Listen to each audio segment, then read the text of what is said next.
Aliyekuwa msemaji wa klabu ya Yanga Haji Manara ameshikiliwa na kuhojiwa katika kituo cha polisi Central Dar es Salaam.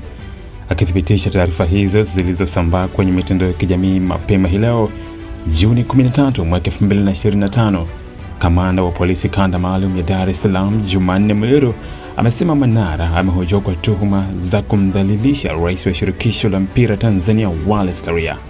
Kuna neno kukamatwa, kuna kuhojiwa na mengine. Lakini kwa ufupi, Haji kahojiwa kutokana na malalamiko ya rais wa TFF kwamba ametoa taarifa za uongo kuhusu yeye. Kwa hiyo baada ya kupata lalamiko lile, jukumu letu lilikuwa ni kumhoji Haji kuhusu lalamiko hilo, amesema Muliro kwa ufupi. Ili kuwa mwanafamilia bora wa Global TV, usisahau kusubscribe, like, kushare na kucomment. Baada ya kusubscribe, bonyeza alama ya kengele ili kupata taarifa kwa kila video inayopanda Global TV Online.